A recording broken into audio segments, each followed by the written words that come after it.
All right. Welcome, everybody. Episode 2 of the Columbus DJ podcast. I'm one of your hosts, DJ Access. And my co-host. James, that's your cue. That's you, James. What's up, guys? I'm Corrupt. Thanks for coming into episode 2 of our Columbus DJ podcast. And we have two guests. Today? Say it again, James. How's everybody doing today? Feeling great, man.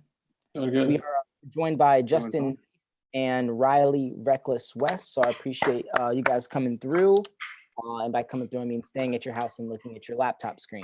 But everybody drinking. Everybody got something to drink. Is it brew time? 6:30 on Saturday. We're good. I just threw a little bit of Crown in the cherry Coke, so yeah. Where's the tequila, Justin? Not today. Yeah. Whiskey. Okay. Switching it I was up. gonna say it looked like whiskey. Dude, that first live stream, you were down in that shit. I was watching. Oh yeah, I had to. Had to get the nerves loose. How'd that second one go? Good. It's just with the copyright stuff with Instagram. Oh, yeah. So you have to have a buddy with you or someone, texting you, letting you know that it goes down so you could relaunch it real quick. Yeah. And you're saying Twitch is the move? As far as I know, and everything I've been talking to guys in Chicago and stuff, Twitch is the move. You just have to put a lot of effort into it, a lot of production into it. Not a lot, just some production value into it to get it going and build your crowd with it and on that platform. But it's been going well for some people I know. So yeah. Nice. OBS is the software that seems to be the key for Twitch, just with the customizability and the ease of everything. But yeah, welcome to the podcast, guys. We want to know, and our viewers want to know just about your story. Whatever you want to tell us, maybe start at the beginning and to where you are now, but just tell us who you are, and you guys can surprise me as to who wants to go first. Go ahead, Riley. All right, I'll start off. My name is Riley Reckless West. I'm from Columbus, Ohio, born and raised. I got into DJing a year and a half ago, so November of 2018. Kind of always been around the scene, kind of like being brought up with people like DJ Leak, and then watching people like B-Rob and Corrupt and stuff like that growing up in the clubs. But it was always just something that felt like I could just tap into and do myself, being a lover of music and whatnot.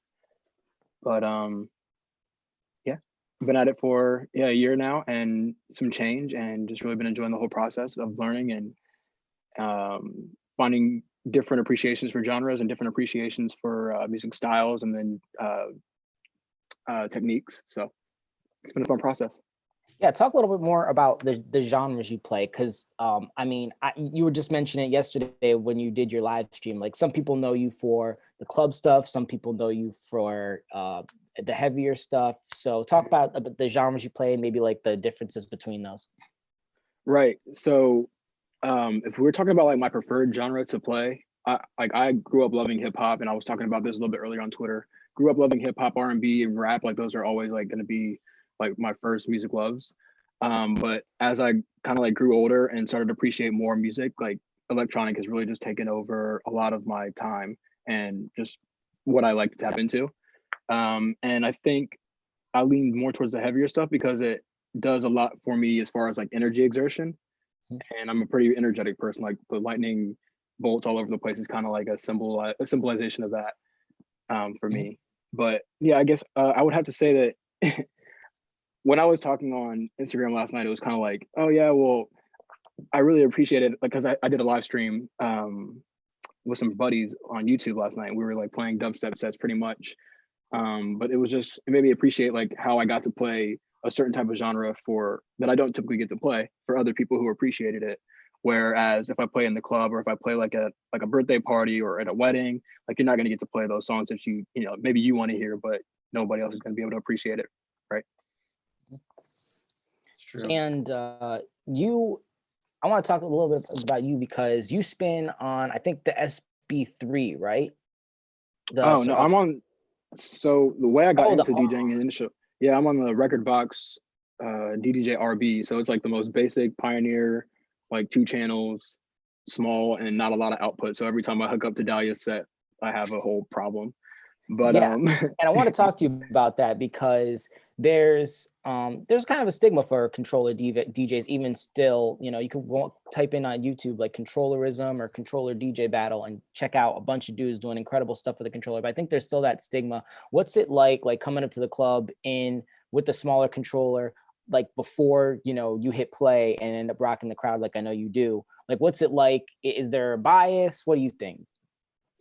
I mean, for me, it doesn't really affect me. Like, it doesn't mean a whole lot to me if other people think that I should be spending on different equipment. Like, I know a lot of times it may be easier especially for the club setup and the people like helping to, you know, do the production. It's probably a lot easier if I just plug in my USB and then just get going. But at the same time, I think since I don't play on CDJs a whole lot, I would sacrifice a lot of quality in my mixing and my music selection because I'm not used to the way that it's set up. And then I wouldn't like know the effects right off. Like, it would just kind of sacrifice my set and then I'd probably be in a bad mood. So I'd rather be in a good mood, have a good set, be able to hit my buttons and do all the sampling that I like to do, rock the crowd like you said, and then just end the night on a good note. Nice. And then you mentioned some of your influences, like local influences, maybe on the club side, who do you kind of look up to and emulate? And then on the bass and EDM side, who do you like? And I know you're a big Travis Scott fan, so Yeah, I'll just absolutely. throw that out there to start. Well, for starters, on the local level, every one of these DJs in here are a major influence to me. And I'm actually like extremely honored to be in just in this video chat with you guys because this is like We're not that cool, man. No, it's phenomenal to me though, because like you guys have put in a lot of years and a lot of work. And I just wanted to be able to appreciate that first and foremost. But I mentioned DJ Leak. He's one of my top favorites and best friends.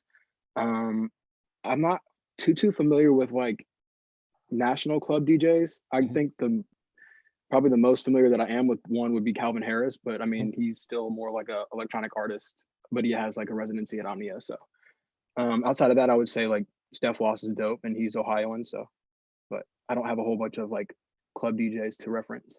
I think artists wise, I major Slander fan, major RL Grime fan, Excision, Millennium, Jaws, dubstep EDM guys. And then yeah, as far as hip hop goes, it's Travis Scott, Drake, Kendrick Lamar, The Weeknd, huge influences. So they all have an impact on my music selection. And remind me again, you mentioned before how long you've been DJing. It's what, less than 2 years, right? Yeah, my first actual live performance was actually this weekend last year for Numberfest. Oh, wow. So yeah, it's been a year officially, but I started DJing, like just messing around with controls in November of 2018. So a year and a half, or year and some change. And talk about some of the places that you've spun. Like it's how quickly you've gotten to be in front of festival size, you know, crowds. So talk a little about that. Well, first I have to give an extreme amount of credit to the opportunity that I've had to be able to show up at these places. Like me working for Prime Social and selling tickets for Breakaway, selling tickets for Numberfest and Haunted Fest put me in an enormous and incredible position to like play at these festivals. So basically the deal is if I sell the most tickets at any one of these festivals, then I get to play either a opening slot or a headline slot or a nice slot on Silent Disco or a nice slot at one of the side stages. And I had that opportunity for the first time at Numberfest. And then after that, it was playing Breakaway pool parties all summer leading into Breakaway. And that got me an opportunity to open for one of the side stages on Saturday. So, I mean, it's from there, it's just kind of like gone different places. Like I've gotten into business with DJ agencies and companies, and they've, hired me for weddings. And then I play proms and homecomings and stuff like that too. I got to play with Corrupt on some sets at Dahlia and some nightclubs. So it's been an incredible opportunity overall. And it's a lot of it just kind of stems from being able to sell tickets. My last question before we switch over to Justin here, you go by Reckless. And I think even from, the couple minutes the 10 minutes we've been talking to you right now, people probably don't see you as like a reckless type of cat. So how'd you get the name and where does that come from? All right, so this kind of goes back to high school where one of my friends was saying that one of the actions that I did on Twitter, like my senior year, like 2012, was like a reckless act. He's like, oh yeah, that was pretty reckless of you to do. He's like, you're like Reckless West. And I was like, oh, that's kind of catchy. And so I put that as my username and my handle, and it's been like that ever since 2012. And then it kind of just felt like it was right to do Reckless, just shorten it down, make it Reckless for an artist name. Cool.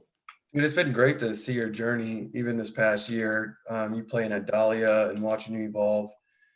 Just being more comfortable each show, I could tell. You started to get more and more energetic in your performances, and then once you got used to, your transitions got smoother. So that was great. And then also, a lot of people don't know this, but you're really good at marketing yourself. You're really good at graphics design. I personally worked with you. Yeah, you make the logo for this podcast, so thank you. Yeah. My pleasure. I think you've got a lot of things going for you. You're young, you're motivated, you know how to brand yourself. You have a lot of tools. I think the future is good, if there is one. If we get you. Dang. I mean, no, like, you means like if there's a future for like all of, yeah, all No, of us. you got it. that's what I'm saying. Yeah. But yeah, man, keep doing your thing. It's been awesome. I appreciate that. Thank you very much. Now, Justin, this is kind of interesting because you're one guest that I haven't had a chance to like really talk to or meet before. So I'll be really kind of listening in. So as you kind of tell us about yourself, so please do that right now. Sure. Justin Nyce. I grew up going to a pretty private liberal school with music and arts. Was a drummer. Was real heavy into doing cover songs and stuff like that with a couple of buddies. And then towards the end of high school, pretty much got bored with it. Started listening to some of the European DJs like Benny Benassi and Tiesto and stuff like that. And started to kind of see videos on YouTube, things like that, and realize like there's way more energy to do with music. Not that I was over, playing the drums, but I just wanted something a little bit more fast paced, more energetic. So put the drums aside, got some old turntables, started messing with my mom's records. Then that was right. It was a couple years right after. It was a few years after Serato came out, so I started to watch YouTube videos of like DJ AM and Jazzy Jeff, and they were using their computers. So that was something that I had to figure out real quick. So started asking a couple older DJs about the software, and then got into that. So using Serato was like a huge luxury, and so you're able to have everything on your computer, like pretty much endless amounts of music. So that was huge. Once I figured that out, so I started just mixing records and stuff for a couple months in my bedroom. So once I got the hang of the software, I was like, holy shit, this makes it, endless opportunities almost. So honestly, it was just like a bunch of research. It was just watching endless videos on YouTube of, like I said, like AM and even like Daft Punk videos, stuff like that. So that's where I got most of my influences. So yeah, I've been DJing for, I was around 06, 07, so 13, 14 years or so. Yeah, and then real quickly, was really fortunate to have an older friend. His name was DJ Lano from Akron. That's where I'm from. That's where I grew up, and was able to kind of shadow him and get into some clubs. Another buddy of mine, Jay Cadden, he was from Cleveland, but was DJing in Akron as well. So they were both older than me. So I was really fortunate to be able to get into the bars and clubs that they were playing at, shadow them, get to meet the management, get to meet some of the owners of the places.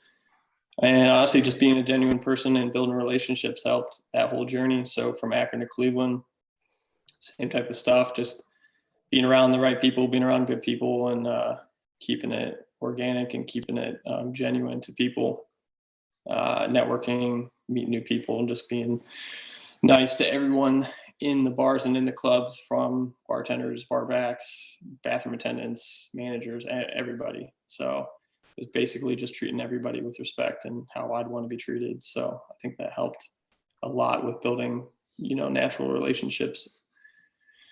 So Akron to Cleveland, go ahead, James.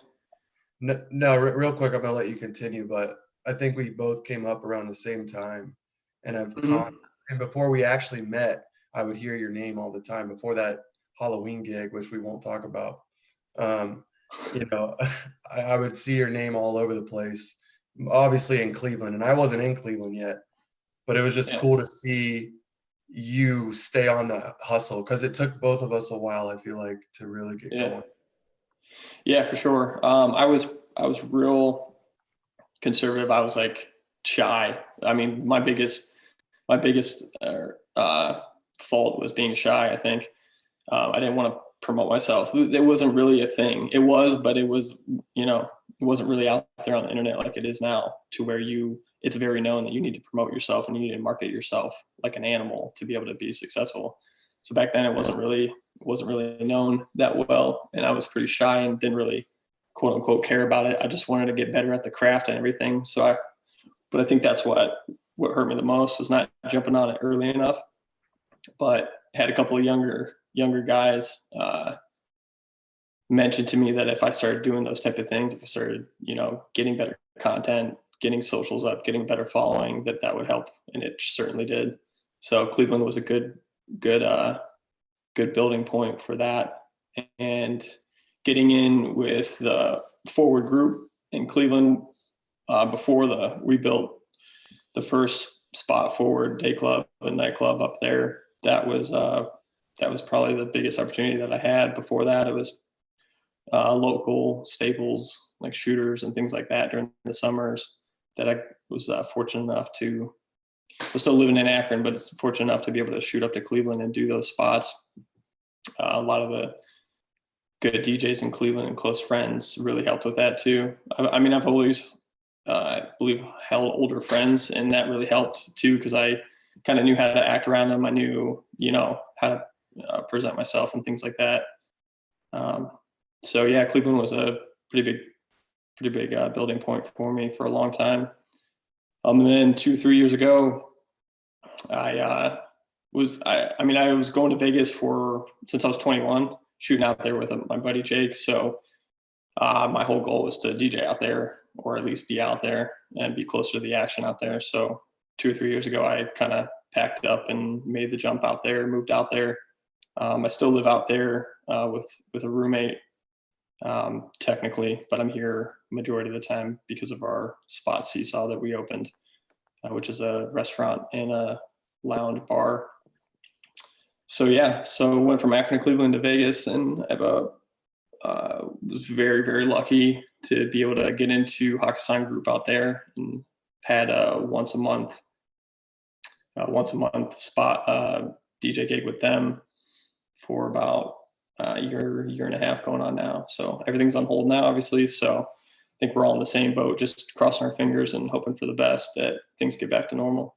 So yeah, that's pretty much where I'm at today. I'm in Columbus right now, and hoping things get back to normal so we can all get back to working and doing what we love. Hey man, we're glad you're here.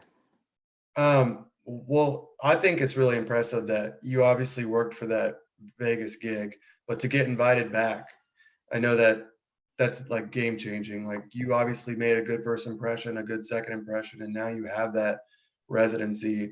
I think that's just incredible. You know, Thanks, a man. lot is, yeah, that. So going back to, you know, all those years that you were working on your craft, you know, that you said you weren't really promoting and branding yourself, I feel like, you know, you became a really, really good DJ, you know, and you still practice all the time, and obviously the experience too. But I think that the time you invested in that, opposed to just, you know, clout chasing, I guess, Sure. I think that really paid off by you getting Vegas. Yeah. However it worked out to that point. But I mean, no matter whichever thing, I think you guys can probably attest to this too, whichever good thing I get, I always look towards the next thing and the better thing, because it's like, we never want to stop. We always want the highest. So that seemed impossible. And then when I got that, it was like, okay, how can I get into the bigger clubs? How can I get on, you know, this slot? So, And I feel like you developed into being a good person in the industry at networking. Like, that was your weakness, and now it's not. For example, like hosting the Club Killers show. That was Yeah. a pretty big deal, I feel like. Which, by the way, I have to thank you because that was how I got the radio show. You know, Oh, nice. yeah, thank you. But Yeah, for sure. but just in general, I feel like, you've built your network over this past year and a half. You've built your brand up to something that is like now is like you're definitely one of the best DJs in Ohio, and now people can see it, and I like that. Yeah, I appreciate it, man. You as well, dude. I know you and I go back.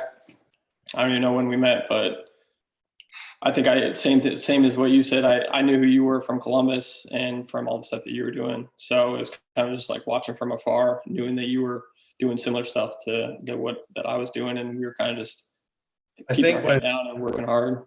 When I came to Magnolia was when we got a little closer as friends. That was cool because I think you had finally heard me DJ maybe. And, by coming into Forward Group, I feel like we were able to actually get to know each other now. And even though you're still at Forward Group and I'm over at Peerless, I feel like there's just an understanding, like we're just both, just doing our careers and, yeah, for sure. Hoping to see success on both ends. Yeah, 100%. I have a question, Justin, about the differences between Columbus and Las Vegas. So kind of like what James was talking about right there.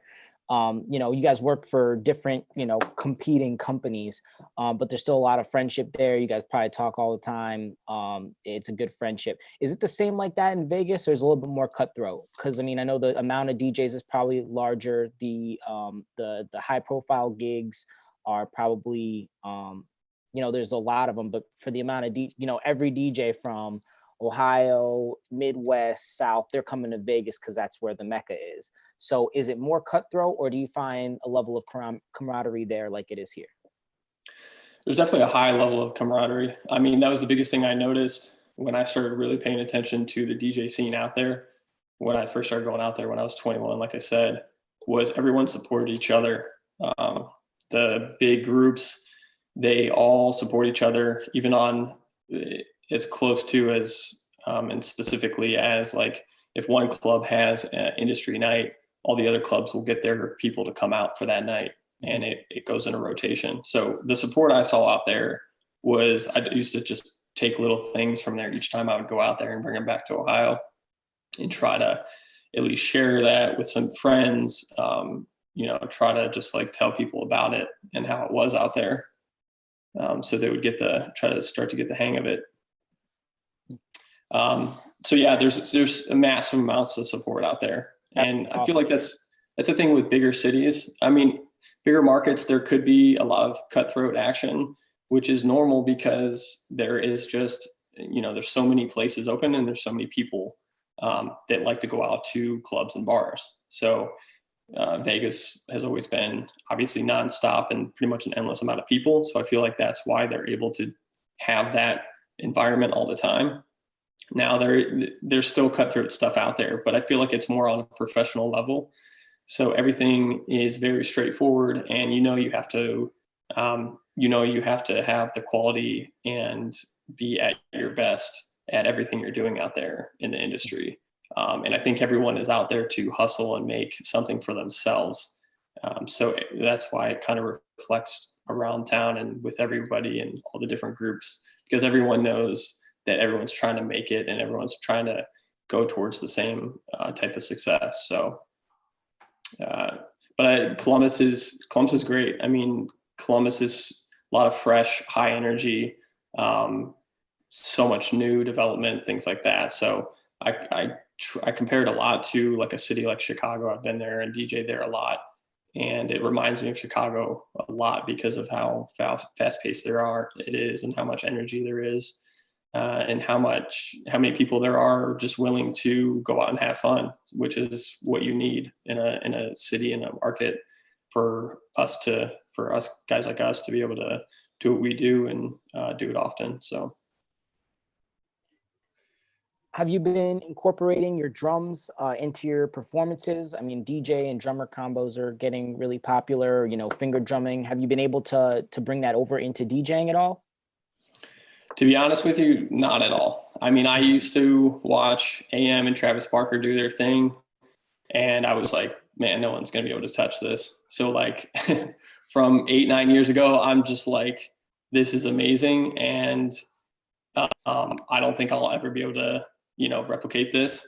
So my love for the actual DJ and the kind of the software side of it, the electronic, like trying to make music side took over instead of doing the actual drumming. But it helped. I mean, that's what helped me with, DJing, I think from the start, was being able to beat match and being able to tell what's a snare and hi-hats and cymbals and all that, crashes and stuff. So that helped a lot. But guys do it really well.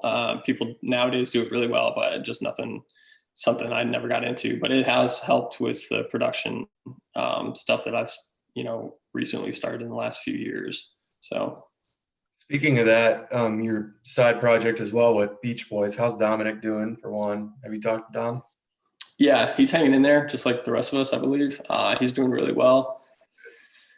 Sky's the limit with any project, but we're just, holding tight and trying to do little things at a time, not putting too much pressure on a project. I feel like that's the biggest thing that is hard to manage, is putting too much pressure on yourself or a project to succeed.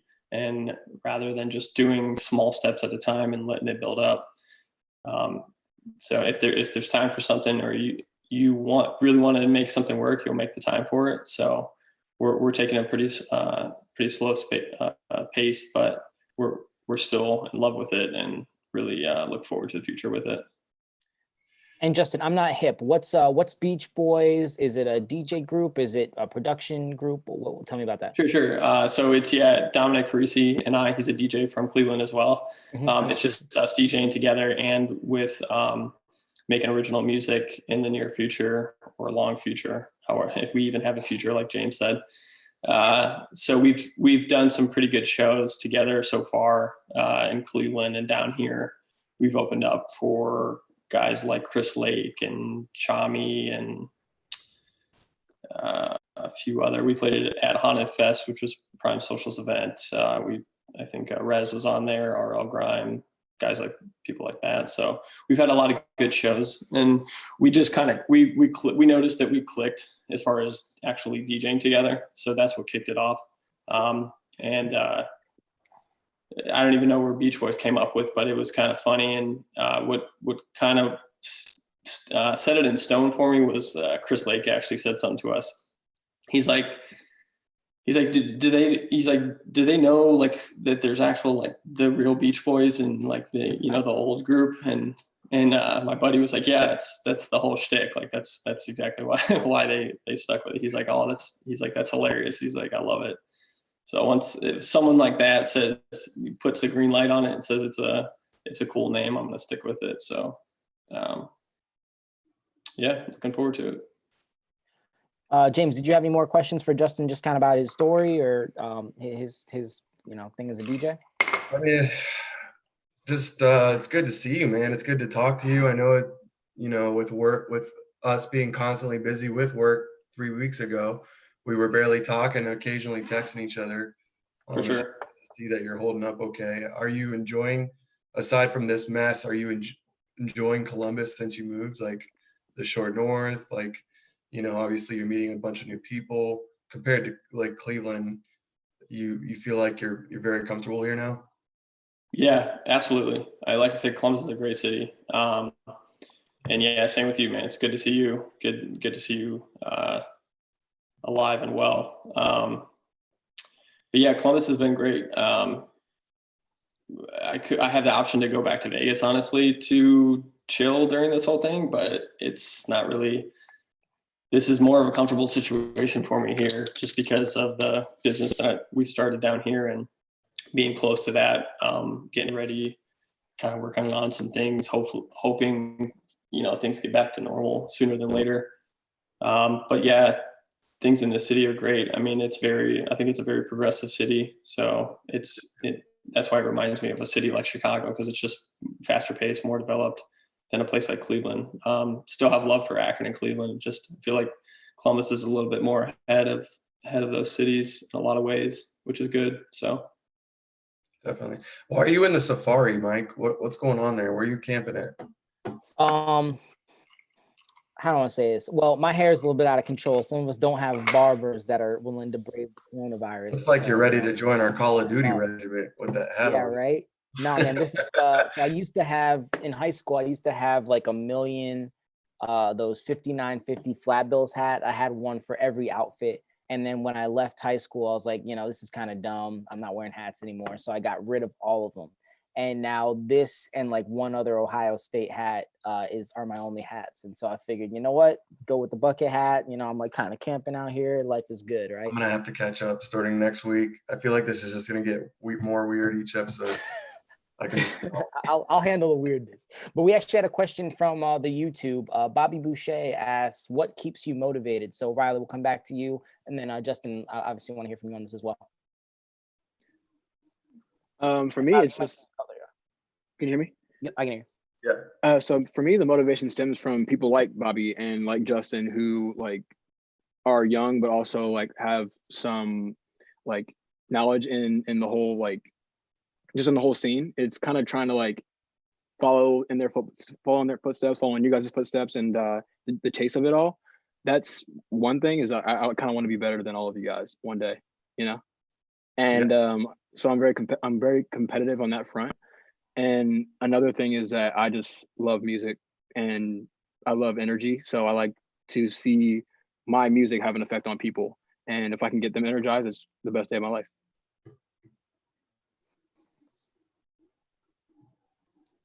Go ahead, Justin.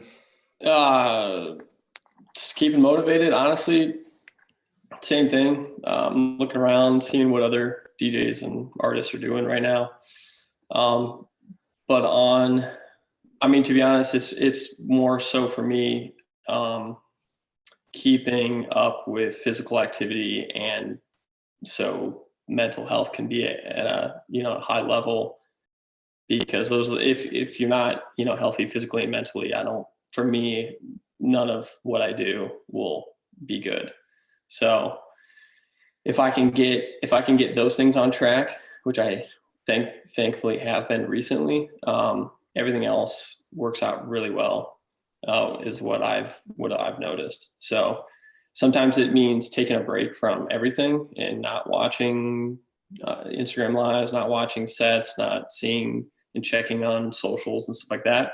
Or sometimes it's digging really deep into it and seeing exactly what Diplo is playing on his stream, or Dylan, or these guys that I've always looked up to.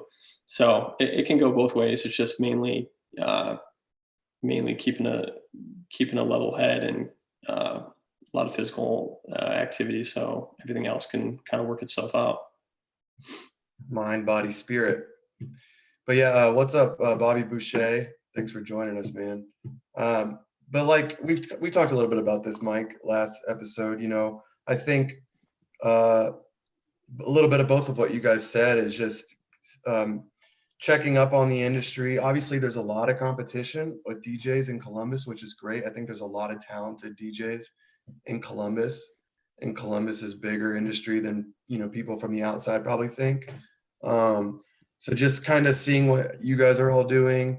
Obviously, staying up on your music, sending out your emails, updating everything from your website to your Instagram to live sets, email blast, like all that stuff matters right now. All the work you put in up to this point, you don't want it to go to waste. And obviously it's good to get away. It's you got to take a break. I think the exercise thing is huge, because me, like I'm doing that shit every day too. And then that carries over to the work ethic into my brand. And I don't even know if it would be the same without working out with Rusty and all those guys all the time, because that has really given me more energy. I wake up earlier, I get more shit done in the day. So staying motivated. I just don't want all the work that has been put in to go to shit. And then that's kind of where I'm at. How about you, Mike? What about mental and physical health while we're not on shutdown? I think I think it's easy especially like in the early parts of your DJing to get caught up in, we're at nightclubs all the time, right? What's the number one goal of the nightclub is to make sure everybody has a drink, everybody's getting drunk. So how do you guys manage your physical health, keeping a good sleep schedule, keeping the workout regimen, and, not letting the alcohol kind of gets you not only in the night of to make sure you have a good performance, but also the next day so that you wake up bright-eyed and bushy-tailed and ready to conquer the day?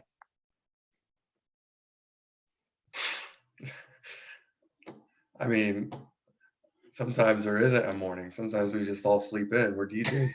Like, no, I'm just kidding. I know for me, it's just when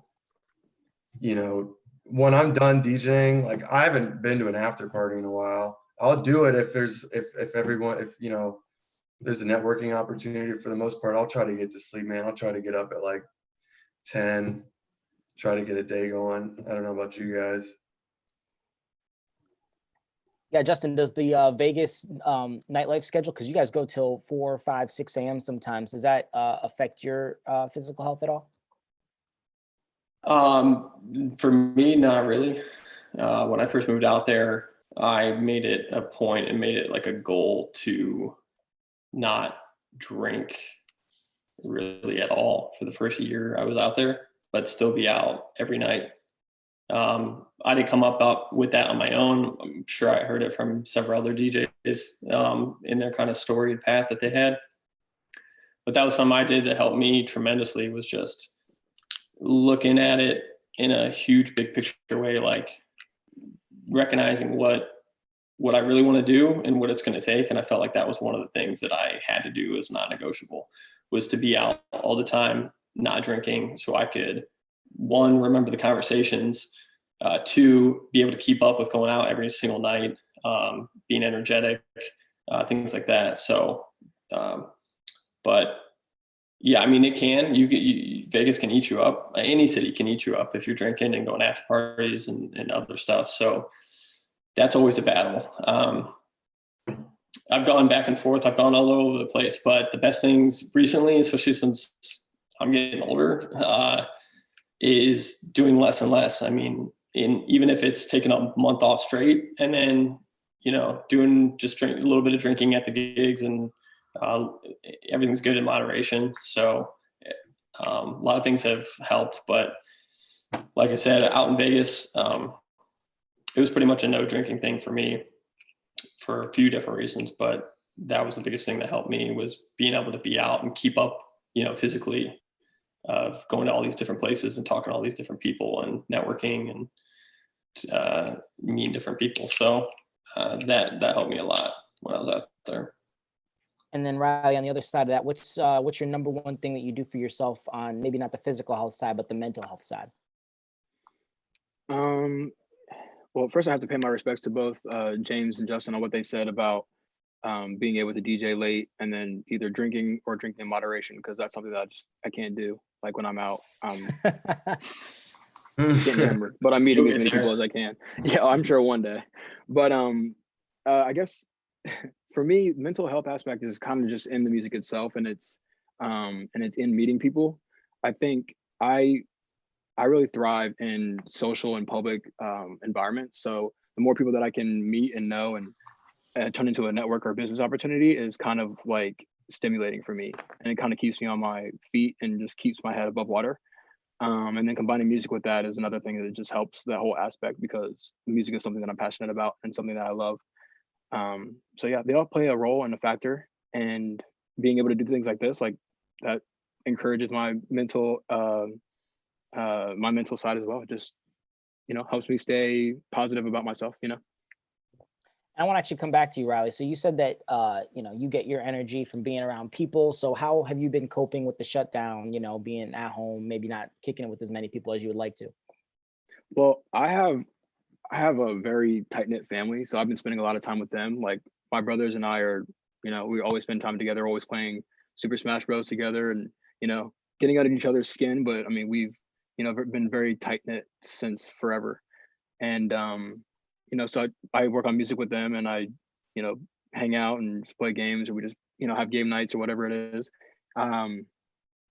Yeah, I obviously miss being around people. I'm kind of losing myself a little bit, but I get to focus on more of the practice side of DJing, and then I'm starting to produce as well. So those are things that are helping me stay a little bit sane for now. I'm digging your 614 hoodie, man. Thank you. Brand new merchandise more from on brand new merchandise. They just dropped it off yesterday, so I'm excited. I'm wearing it 2 days in a row. And Justin, same question to you. How are you coping with the shutdown? Are you, have you gotten to spend some more time doing stuff with the Beach Boys? Or are you just taking some time off? How's that going? It's just simplifying everything I'm doing, because we used to, little things we used to not even notice we were doing. Now, it's like we wish we could do those things. So for me, it's slowing down a lot and taking inventory of everything in my life, pretty much, and what I was doing before and what I have, what resources I have, what I can move around. And that's just a general blanket statement. It could be old music. It could be some old content that I have. It could be GoPro camera or anything, things that I have all over that wasn't thinking about when I was, going nonstop every single day.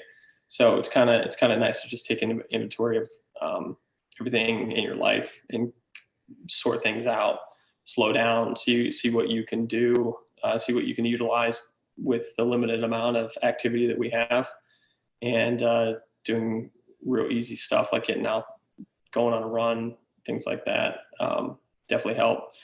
But yeah, working on podcasts, working to start my own podcast, which I've always wanted to do, but with a couple of things, I don't do things personally unless I know for a fact that I'm going to do it the right way and I'm going to put enough effort into it. So there was no way in hell, especially the last 6 months, that I would have had time to start something, but now I do. So it's exciting. I shipped some equipment back from Vegas, like a microphone and some audio interfaces and stuff like that, to be able to get that going. So that will be nice to work on. But other than that, yeah, just working on mixes for a couple different clubs, including our own Forward Day Club pool casts. Did one for Brick House nightclub out in Nebraska. Shout out to my buddy Franco. So yeah, people have been hitting me up to do some mixes for them. So I've been working on those. And it's great because it keeps me busy, and especially doing things like this. I appreciate you guys having me on, because doing these things keep me going. But yeah, like I said before, is also not putting too much pressure. Like I see, you get online and you see, like, if you don't come out of this with all these new things that you've done and all these new skills, you failed. And I don't look at it like that, because we're all going through a huge thing that we've never seen before. So especially with the mental health thing, it's like, don't beat yourself up. Don't put pressure on yourself if you didn't get something done, even though you had all this time. It's no big deal. There's always going to be time to do things and complete things. It's just however you feel the best way. And if you're in a good, positive mood and motivated, then for sure, start working on something. But if you're not, then don't worry about it and do something else that could potentially be better for, your life. Even if it's the smallest thing, it's just playing some cards or talking to a buddy or calling your family member or something like that. So couldn't have said it I know better. that sounds pretty cliche and all positive, but I'm being serious. I goof around. I'm on Xbox, Call of Duty a lot. That has gotten me through this whole thing, is being able to jump on a video game. I didn't play video games for 10 years. My brother, I played video games when I was growing up with my older brother, but I started DJing at like 17 years old. From then till probably a year ago, I didn't even touch a video game. It just wasn't in my daily routine, but now it is. So it's fun to get back into that. And it's a way to connect to people. And if we're doing it right now. Any way you can still be able to connect with people during this whole thing, I think is a good thing. So. Dude, that's just the same with me, man. I have not played video games in a while. I got on Call of Duty because Rusty and Mike and everybody's on there. I'm gonna have to add you. Don't play with me if you want to win, though. I mean, it's horrible, but He's being humble. He's not that bad. He's good. I'm not that good, but it helps pass the time, like you said. It helps keep your brain, you know, like if I was taking a studio break, I would just go watch Netflix or something. But now I can play a game and come right back to work. It's kind of nice. It's like a way to escape, I guess. For sure. But I have a quick question before we go back to Riley. You know, obviously a lot of people are going to miss Forward right now. I mean, the thought of just not having Forward season is sad to me. Do they have a plan? Like, are they just kind of going with it? I mean, obviously, I forget when Forward season would end, but are they just already like canceled all shows, or just curious? No, we still have a really good positive mindset within regards to if everything gets back to normal and things are safe and healthy. I mean, that's number one above everything. We are in a holding pattern with everything we're doing, all our venues and everything. Some of our food venues are crushing the to-go service and stuff like that, pick up orders in Columbus area too. But as far as the nightclub stuff, yeah, we're just on a holding pattern. We're optimistic, but yeah, Forward season would be coming up soon. Anytime in May, we would usually try to open up the first nice weekend. We knew it was going to be warm enough. So like I said, we're just in a holding pattern and gonna go along with, you know, follow suit and see what everyone else is doing and try to stay ahead of everything. But the biggest thing is just to stay ready. I mean, that's just a group thing and kind of a values that we have is just staying ready and being on top of things and be able to reopen when the time is right. So. Nice. So Riley, what's your goals with, you know, your brand and your DJing next? If let's say everything returns back to normal, are you gonna play open format? Are you gonna continue to do everything and produce electronic? What's your plan with your brand? I'm just curious because I know you're young and motivated, and I'm just curious how you're gonna attack. Right. I think one major thing for me is going to be trying to learn more appropriate approaches to the open format sets, because it's something right now that I can do, not great. And I've done a couple of times with you and Dahlia and whatnot, but it's not my favorite thing to do. And I kind of trashed it last night on Instagram, but it's kind of just because it frustrates me a little bit because of the expectations, which is something that I need to come to terms with, that I honestly just have to get over and I just have to get better at. So if I feel like I didn't play a great open format set, like I said earlier, I probably have a bad night and I might just it might affect me for a day. Gotcha. But I think, are you talking expectations from like the clubs, the owners itself, or? I would say, especially from the owners, I would say that I keep in mind the people around me, like you or like other DJs that are playing that night. Like I get in my head a little bit, like in comparisons at time. But I don't know. Sometimes it gets difficult to shake that off for me, just because like I know that I have the ability to play great tracks, but sometimes you don't see that same feedback in the crowd. I don't know. So it kind of messes with my head a little bit. So one thing for me is going to be like defeating that mindset that I'm not doing a good job just because I don't see people moving, or because I'm not playing the songs that I would like to hear, because it's not about me at a club, you know. Another thing would be the expectations of the crowd itself. Because if you're playing, like I played at Food Hall a couple times, and you always have people coming up and asking requests, and it's like, I mean, I'm sure you guys gotten this, like, why do you want to hear that song so bad? Like, why did you come up and request that song, and why are you pestering me about it? You know, like, it's great to have requests, and sometimes I need them. I'm like, well, okay, what do you guys want to hear? But at other times I'm like, well, what makes you want to hear that song right now? And if you wanted to hear it so bad, why didn't you stay home? So getting out of that mindset too is another thing. So I just have a couple mental battles to beat, and that's going to be my first priority going back. But other than that, it'll be preparing for festival season, preparing for promotions for music festivals, selling the hell out of some tickets, and trying to get as many opening slots as I can, because I see myself more as a festival DJ than a club DJ. And I'd like to be able to be fluent enough in all aspects of DJing. Like club DJing and festival DJing is pretty different. And I would say both of those are extremely different from wedding and prom DJing. So if I can do them all and do them all very, very well at the end of my second year, then I think I accomplished something great. Definitely.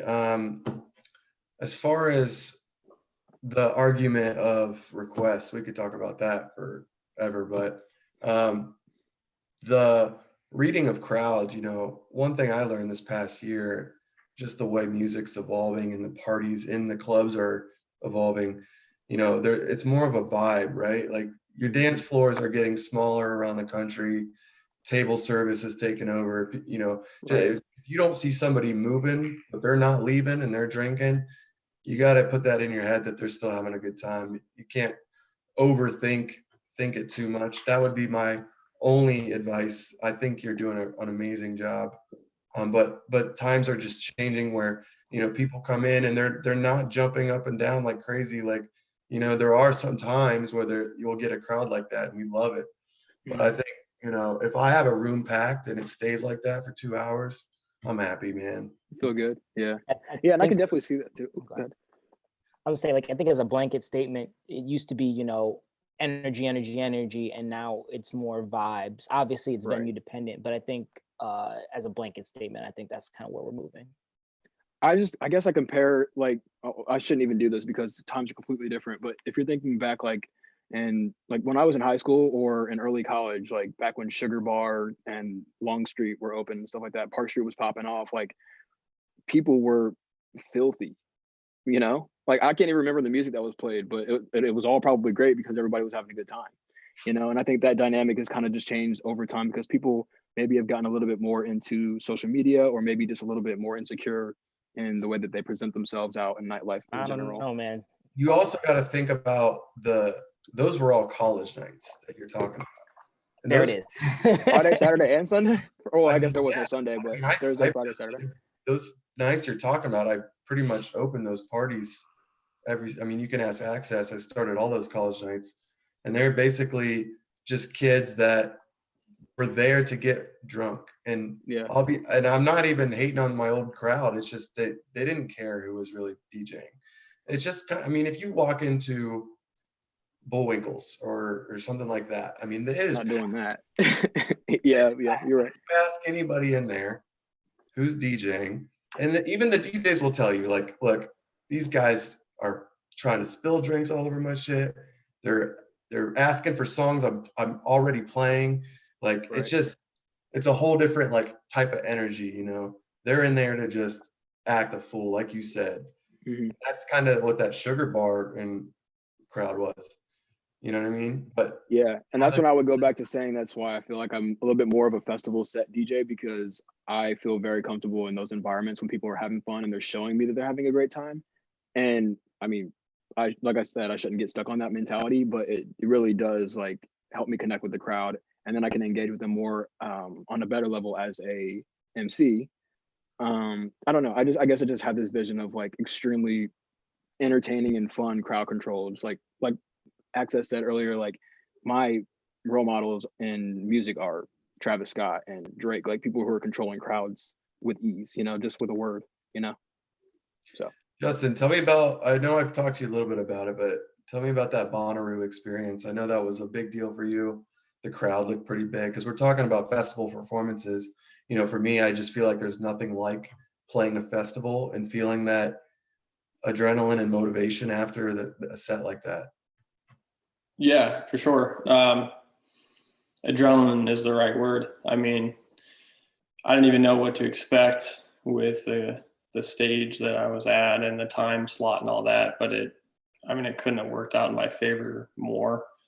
Ended up being essentially the last stage and last set open of the entire weekend and the entire festival, which was kind of nuts to me, but it's just the way it worked out. And with a lot of things that I've gotten, I feel like if you do 1,000 little things which you think are going to be the right things, then some big things will come your way. I don't know what that is, but it might just be straight up luck, or it might just be because you put in the work on a bunch of little things and it led up to a big thing.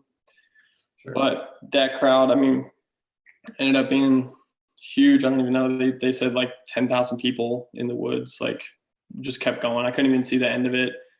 And it was special. I mean, it was just getting up there and ripping it. I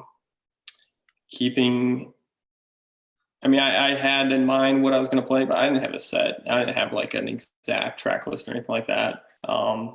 But I played and they were into it, and yeah, it went really well. I mean, afterwards it was just like, holy cow, did that really just happen? That's happened a handful of times to me over the years.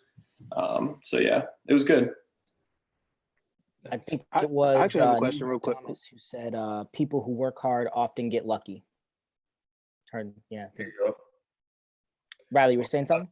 Yeah, I wanted to ask James, actually, like, what was it like your experience with Electric Forest? Like, Justin just said he didn't have a set built out for that. Did you feel like you needed a set prepared, or did you kind of just freestyle it, or how was your experience overall? Well, I think the first year I did Forest was my favorite because they gave me a couple sets and I knew I could do multiple preps and I could go to either one depending on the situation. I believe what happened is I'm looking at this picture right here. I don't know if you guys can see that picture. Oh, wow. That's dope. But right on cue. But for that set, I believe Waka Flocka just ended a set like right next to me. So I was like, bet. And I fucking just started with the trap and electro house, and all those people from that stage ended up staying. And that there was no better feeling than that set. I'll never forget it, which is why I put it up there. But yeah, man. I mean, there's nothing more motivating. You feel like you know, the work you put in is finally paying off and it sticks with you. You know, I did a lot of Prime Social festivals and that was great. I think I probably learned my stage confidence and no fear from that, but I had to sell tickets for that. And I don't know if I was getting booked because of my DJing. Mm-hmm. And then you finally, you know, get re-invited to something like Forest, or, you know, Justin putting me on a residency in Cleveland, you know you're doing something right. Something is going right for you. And then you just take the positive and run with it. So I think going back to what they're saying, you know, you will get there if you just keep working hard. It's going to happen. So as part of the podcast, something we want to do is we always ask like a fun non-DJ question and then kind of like a weird DJ question. James, do you want to ask your questions for Justin?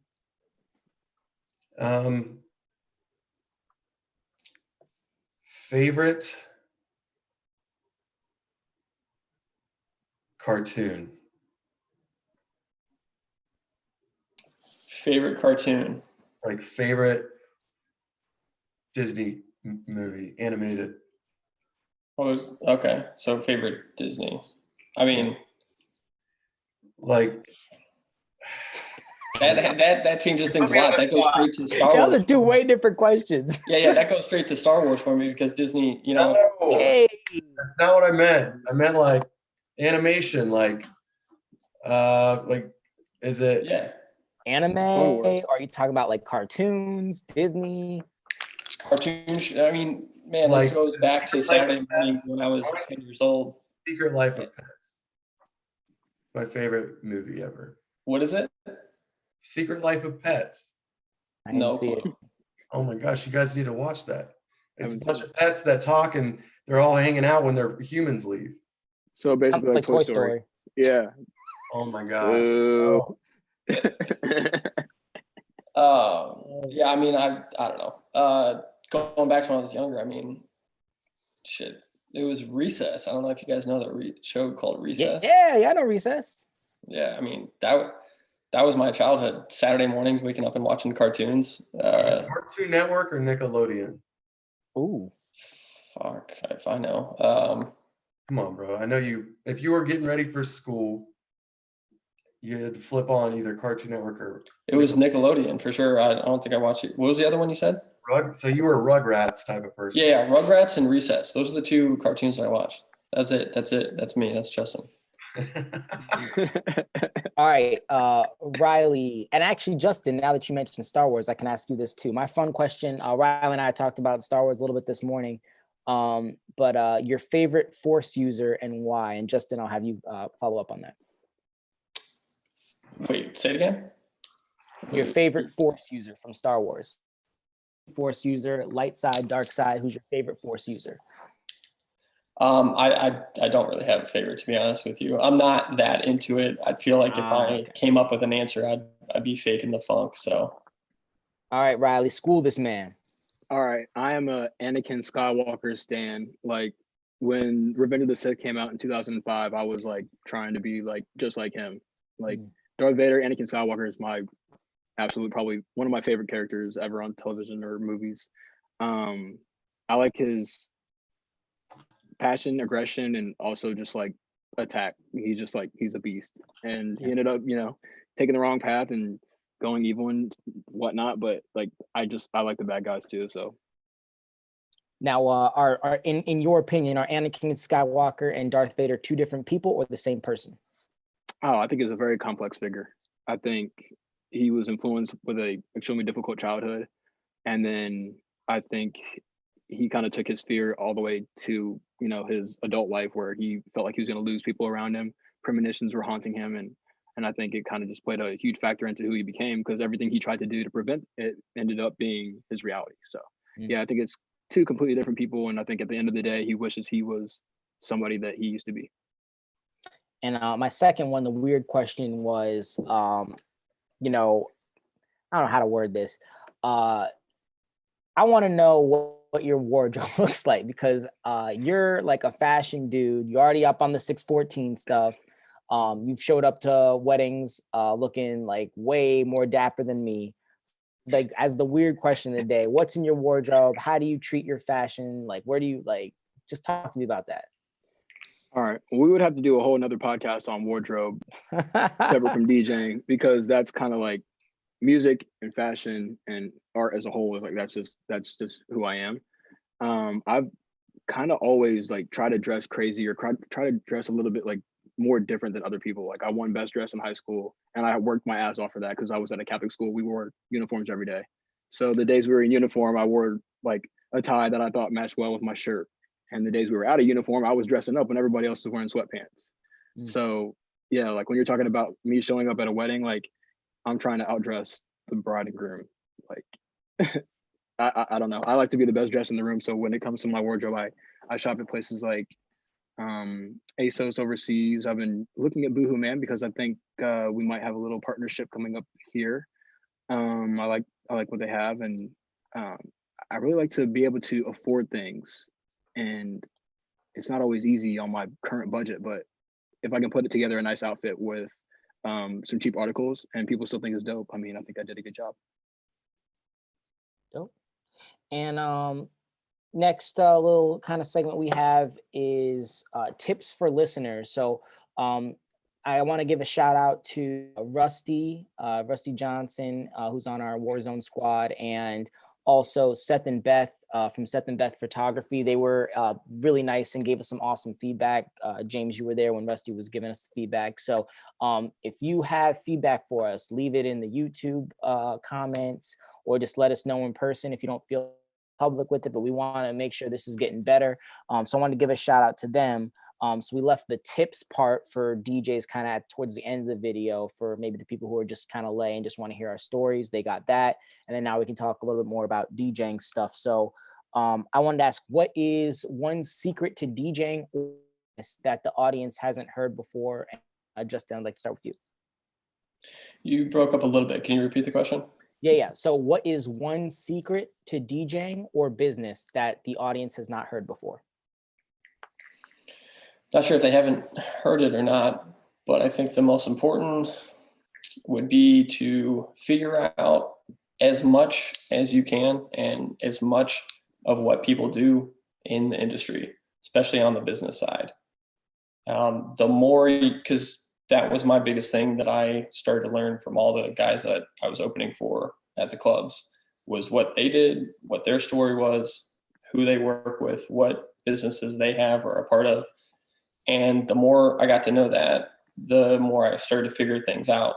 And that's the biggest thing that helped me to kind of connect the dots across the whole DJ industry and with the business side, with the clubs and the restaurants, was figuring out who does what and why they do it, you know, what partnerships they have. And so that, I think that's the biggest thing for me. And hopefully no one's heard that, but if they have, I mean, that's, to me, is probably the biggest thing that helped me along the way and still helping.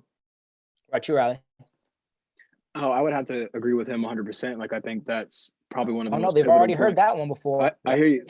First, let me agree with him, because I think you guys can all attest. I probably asked you guys hella questions over the time that I've known you, just like trying to get ahead of the game and trying to like put myself in a position where I can be more like you guys, or more like a better DJ in general.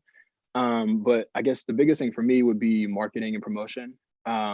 Because if I'm a better DJ in somebody else's eyes, then maybe I look the same. I look better to a club, and if I look better to a club, then I present myself to more people. So I think like things like my background is kind of like a big deal, because I mean I did this myself, you know, and being able to create and promote for yourself, I think is a big key. And then for the technical question for you, Riley, I had, what are your keys to selling tickets? I think selling tickets is becoming more and more important to DJs, especially for those who are like you, who want to go the festival route. And then maybe James can chime in after that. But I want to hear from you, because you've done some incredible things over the past years just selling tickets. So what are your keys to selling tickets? I'm not about to give away all the keys, but I would say one of the biggest things, again, goes back to promotion, self-promotion. I create the graphics for Prime Social Group and for most of the events that we do. So I have access, the ultimate access to anything that I need to promote. I think it's important to not be afraid to reach out to people, and to make sure that when you're meeting people, you let them know what you do, why they should be interested in what you do, and that will ultimately like make them decide if they want to buy tickets or not. And if they decide they don't want to buy it this year, then maybe they come back next year and they're like, oh yeah, my friends had a bunch of fun last year, I wish I went. I'm like, well, I did hit you up. So it's kind of just, I don't like to pester people. Like, what I communicate with people on a daily basis about selling tickets, and a lot of times people will refer their friends to me, and that's how I get a lot of my sales, because people know that I'm going to sell the ticket right away, and I'm going to get it to the point where you don't have to worry about anything, but you send me money and I send you a ticket. And if you have any questions from there, like, I got you. So being available and being accessible, I think is a major key. Cool. And then James, we've talked about selling tickets and promoting for shows. You've said before, and it kind of stuck with me, that posting a flyer not only is it not enough, it really doesn't do anything. Like, that's the minimum you can do.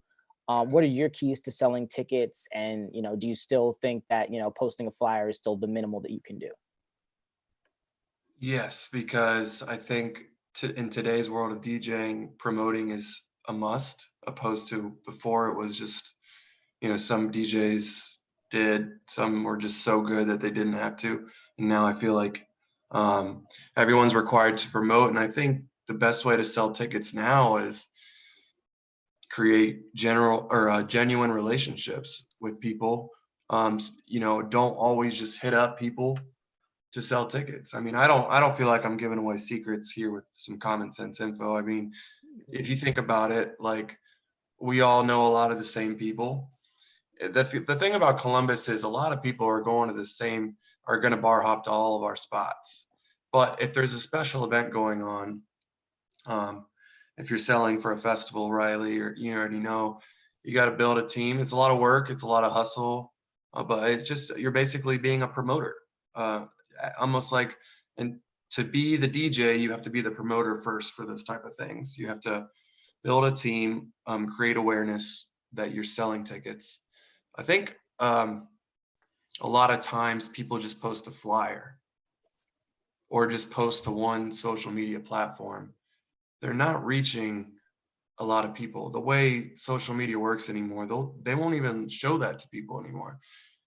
You gotta go out of your way and text and get in some group chats and let people know what's going on, because I can't tell you how many times people that I thought were informed about an event were just like, I didn't hear about shit, because they just didn't get the right info at the right time. So I think promoting doesn't have to be annoying or stressful. As long as you have a routine and you're doing it smart, I think you can, have a big effect with not working too hard, You know how it is.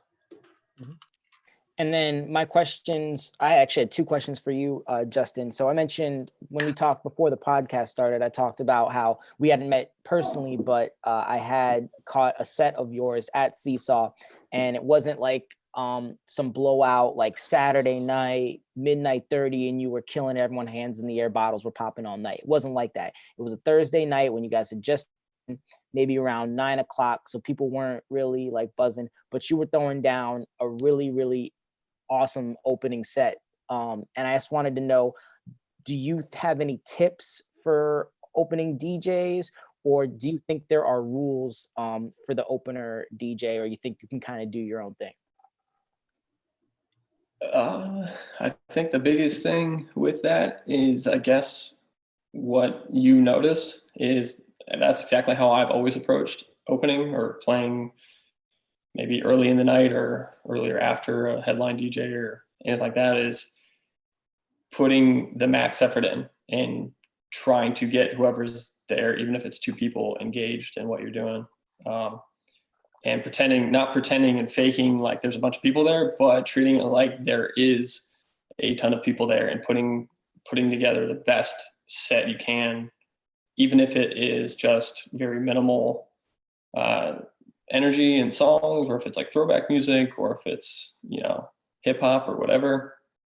Basically just putting together the best you can do all the time, because laziness shows. And if I've walk into a club and you see a DJ just kind of being lazy because it's slow and sitting around and maybe even playing like a pre-recorded mix or something like that, there's nothing wrong with that. I've played, pre-recorded sets when there's literally no one in a club or a bar, just to get the employees going or something like that. But as far as when you're open and business is running, I mean, putting that max effort in all the time consistently will always show, because you never know who's going to be in the spot. I don't even didn't even know you were there, and that's happened a bunch of times. And I feel like I've been on the other side of that 1,000 times. I've been in Vegas clubs, I've been in New York, Chicago, all these big cities, and I've been in a room when a DJ that I knew of, or even if I didn't know him, was playing an early set, and I always notice if they are kind of keeping it high energy and engaged.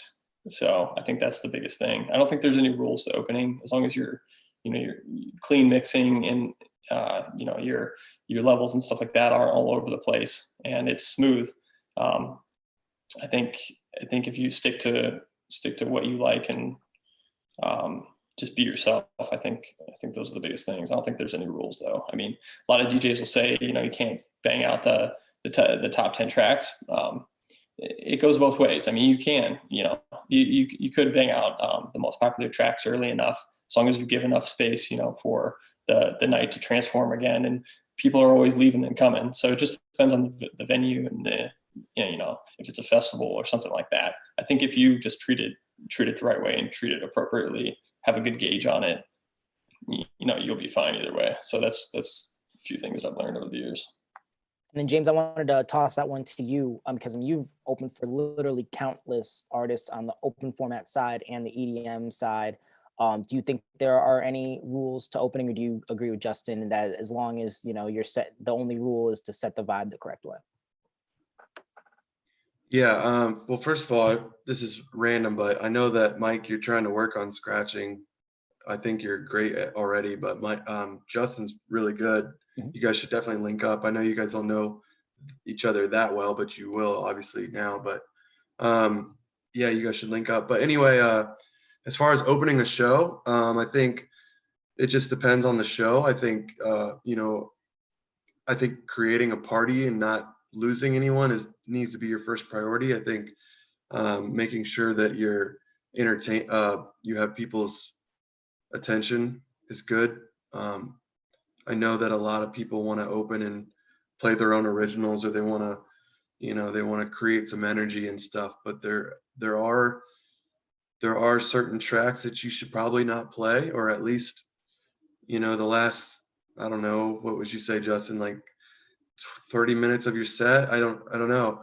Or, right before, if you're opening for a big open format DJ, you don't need to end with, the top 5 hip hop songs. But that's like a no-brainer, I think. And then as far as these electronic shows, I mean, it just depends on the show. A lot of times the writers will tell you what they want. But then even the writers, sometimes you'll just have to be like, I'm going to create a party for this guy first, and then I'll look at that writer, because a lot of these guys don't know what they're coming to, Columbus, it's a smaller venue maybe. And they're going to want a crowd. That's what they want. Sometimes it takes some work. Sometimes the crowd is late. Sometimes you need to, maybe not push it too hard because the room's building slow. I mean, you have to be able to switch it up, I feel like. But yeah, I think opening, you have to know you're an opener. You can't just go in guns blazing with, all your bangers. Cool. Guys, where can people find you? I mean, if they've been watching this long, they're probably interested in what you do. Go ahead and shout out your socials and all that. Sure. For me, it is just my name, Justin, last name NYCE. So Justin Nyce on pretty much everything. Website, justinnyce.com. I think that, for me, Instagram is pretty much my website now. And in the link there's a link tree to everything that I do have out. So mixes, podcast shows, Mixcloud and SoundCloud are, I think, the most that you'll find on there. So, yeah. Cool. And Riley? Yeah, for me, it would be Riley West, or you can type in Reckless West 21. It should be the first one you see. There's a bunch of lightning bolts around my name. In my Instagram, there's a bio for my SoundCloud, and likewise for my Twitter. You can go and see all the new mixes that I've done there, and I should be posting tracks that I produce myself in the coming months whenever I get good enough to release them. But yeah, just hit me up on Instagram and Twitter. Contact me for a follow back. Let's have a conversation. Let's chat or just connect. And for those of you watching on YouTube after the fact, I will leave all of those links in the description. One thing we're doing new, and I hope I can leave Riley on here, his screen, because he's got the 614 hoodie on. And we've kind of been in talks about possibly having them sponsor a segment of the show. One thing I wanted to do with this podcast is highlight some of the things that DJs are doing in Columbus, because I feel like they're maybe not getting enough shine. So that's a platform for that. So we're calling this segment 614 Releases. And we just want to say thank you to Tony, who I got to talk to today. They just released their spring collection this past weekend. So find them on IG 614, and Riley's got the gear for you. So Rudera, spelled RUDERA Music on IG, released a mixtape this weekend. Entel, who's a big friend, will probably be on the podcast soon, has released a new song called Dream State, and that drops on Monday on Nueva Recordings. And Soviet Shooter released his COVID beat tape over the week. So make sure you guys check those out. Those will be in the YouTube description as well. If you are on YouTube and you made it this far, please like the video. Tell us who we should have on the podcast next. And please subscribe for more next week. James, take us out.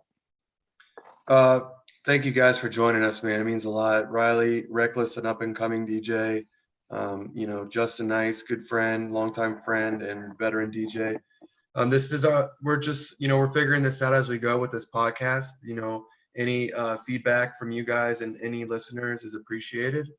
We love doing this. I want the community to come together, especially at a time like this. I wish the best for all of us. You know, I really hope that everything goes back to normal and we can go back to crushing our sets. And thank you so much for spending an hour with us tonight. Yeah, guys, thank you for being here. My pleasure. Peace. Been an honor. Yeah. Thank you guys. Yeah. Yes.